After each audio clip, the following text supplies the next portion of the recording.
हिंदू संगठन के कार्यकर्ता जंतर मंतर पर पहुंचे जहां पर ये प्रदर्शन चल रहा था। तो विरोध वर्सेस विरोध का ये एक तरह से एक रंग देखने को मिला और all India Muslim Personal Law board के प्रदर्शन के खिलाफ ये प्रदर्शन किया गया है।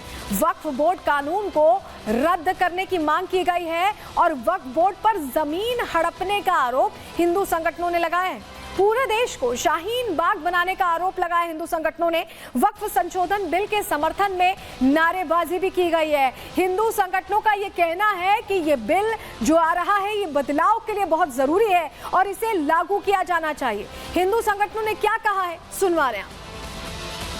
100 करोड़ हिंदू समाज अगर 110 करोड़ है, उसकी एक एक इंच वक्फ बोर्ड ले लेगा। सरकार के कानून का समर्थन करते हैं, कानून आए और रद्द हो। हम जेल जाने को तैयार हैं, पुलिस अरेस्ट कर ले, सरकार जेल भेज दे, लेकिन हम अपना हक नहीं छोड़ेंगे। वक्फ बोर्ड के नाम पे जो ये संशोधन हो रहा है देश में, सरकार कर रही है और ये शाहीन बाग बनाना चाहते हैं, नाराए तकबीर का नारा दे रहे हैं, ये नहीं चल सकता। देखिए, हिंदू संगठन और यहाँ तक कि मुस्लिम संगठनों को भी ये समझना है कि ये जो जेपीसी बनाई गई थी इसीलिए बनाई गई थी कि आपकी जो राय है, आप जो बदलाव चाहते हैं वो बताएं और बदलाव उस हिसाब से किए भी गए। लेकिन इसके बावजूद all India Muslim Personal Law board तो हिस्सा भी था जेपीसी का, उनसे भी राय ली गई थी। उसके बावजूद इस तरह से प्रदर्शन क्यों हुआ, ये अपने आप में सवाल है। क्यों मैं ऐसा कह रहे हैं, समझाते हैं आपको। चलिए जानकारी जल्दी से आपके सामने रखते हैं, क्योंकि विरोध प्रदर्शन पर अब जेपीसी अध्यक्ष ने भी कड़ा रुख अख्तियार किया, क्योंकि उनका ये मानना है कि राय सभी से ली गई है। जगदंबिका पाल ने प्रदर्शन को लेकर प्रश्न खड़े किए। मुस्लिम संगठनों के इस रुख ने विभाजन पैदा करने की बात बताई। All India Muslim Personal Law board को सुझाव देने के लिए बुलाया गया था। जगदंबिका पाल ने यह बात कही जेपीसी अध्यक्ष ने। उनकी सभी चिंताओं का निराकरण भी किया गया था, यानी जब उन्होंने चिंता जाहिर की, उन्होंने कुछ क्लॉजेस को लेकर प्रश्न पूछे, तो इन तमाम चीजों का जवाब दिया गया था जेपीसी की बैठक में।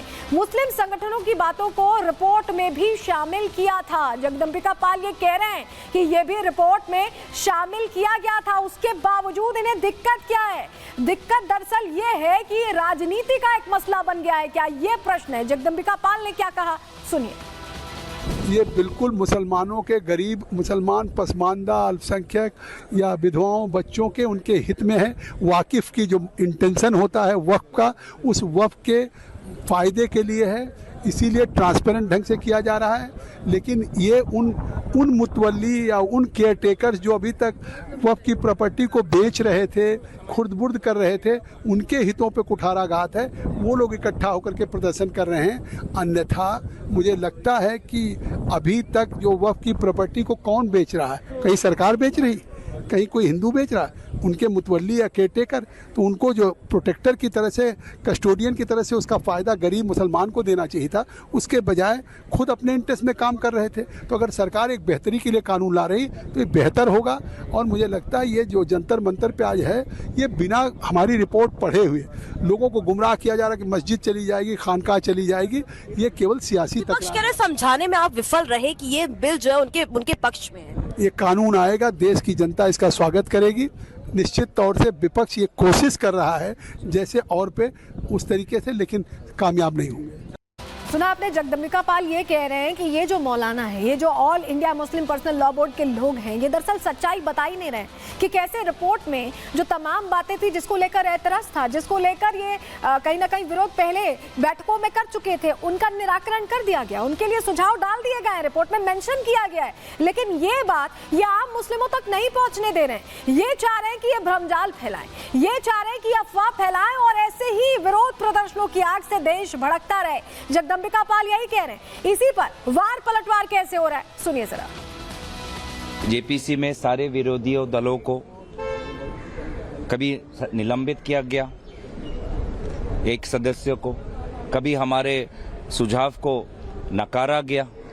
तो जेपीसी के काम करते हुए भी हमने काफ़ी बार अपना विरोध जताया। तो कहीं ना कहीं हमें ये साफ पता चलता है कि ये सरकार जो मसले हैं देश में, उन मसलों को हल नहीं करना चाहती। ऑल इंडिया पर्सनल मुस्लिम लॉ बोर्ड जेपीसी के सामने आकर के उनको मौका मिला था, उन्होंने अपनी बात को रखा है और रखने के बाद उनकी भी बातों का जेपीसी ने संज्ञान लिया है उसके बाद अगर ये कोई धरना कर रहे हैं तो ये पूरी तरह से राजनीति से प्रेरित ही है। कहीं भी बिल में ये अभी जो अमेंडेड बिल गया है जेपीसी की तरफ से कहीं नहीं लिखा हुआ है कि ये बिल में प्रावधान जो है वो रेट्रोस्पेक्टिवली पुराने समय से लागू होंगे। और जो भी इनकी आपत्तियां हैं उन्होंने दर्ज कराई थी, उसके बावजूद भी अगर जा रहे हैं फील्ड में जाकर के धरना कर रहे हैं तो हम लोग इसको प्योरली राजनीति मानते हैं। विपक्ष के बड़े चेहरे पहुंचते हैं और इस पर अलग अलग बयान देते हैं। ओवैसी जैसे बड़े लर्निड लोग ये कह रहे हैं कि ये सिर्फ और सिर्फ मुस्लिमों की मस्जिद छीनने का तरीका है, ये तो जानबूझकर भड़काने वाली राजनीति हो गई उनकी। लेकिन सच्चाई यही है कि जिस तरह से वक्फ में माफियागिरी चलती थी, मनमानी चलती थी, कुछ बड़े चेहरे जो प्रभुत्व रखते थे उनकी दादागिरी चलती थी, वो सब कुछ बंद होने वाली है। रिपोर्ट देखिए।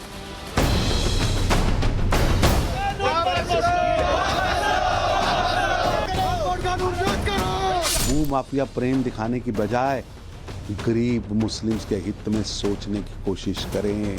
ये लगातार वक्त के नाम पर मुस्लिम समाज को भड़काने की कोशिश कर रहे हैं। ये आधारविहीन लोग हैं, इनको न जनता का समर्थन है न मुस्लिम वर्ग का समर्थन है। मुसलमानों को फायदा करने के लिए ही ये बिल पास हो रहा है। वक्फ पर भारी हंगामा, संशोधन के नाम पर सियासी ड्रामा। वक्फ की माफियागिरी पर खींची लकीर, मौलाना दे रहे नफरती तकरीर। वक्फ बिल में हो रहा संशोधन, भाईजान को होने लगी टेंशन। वक्फ बिल में संशोधन के नाम पर जंतर मंतर पर all India Muslim Personal Law board ने हल्ला बोल प्रदर्शन किया, जिसमें कई मुस्लिम संगठन जुड़े, विपक्षी पार्टियों के बड़े बड़े नेता जुटे और मंच सजा नफरती तकरीर देने के लिए, जिस पर खड़े होकर बारी बारी से विपक्षी नेताओं ने वक्फ के नाम पर भड़काने की कोशिश की।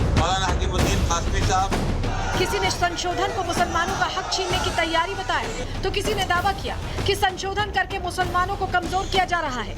किसी ने इसे वक्फ की प्रॉपर्टी छीनने वाला बिल बताया, तो किसी ने वक्फ की संपत्ति को हड़पने की साजिश।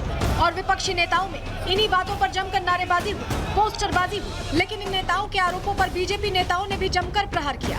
आरोप लगाया कि कुछ लोग भू माफियाओं के इशारों पर कठपुतली की तरह नाच रहे हैं। कहा कि विरोध के नाम पर दुकान सजाने के बजाय मुसलमानों के हित में सोचने का काम करें।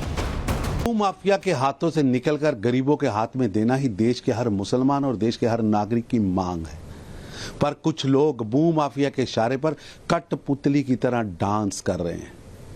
इन संगठनों से मैं कहना चाहूंगा, प्रदर्शन से अपनी दुकानदारी और भूमाफिया प्रेम दिखाने की बजाय गरीब मुस्लिम्स के हित में सोचने की कोशिश करें।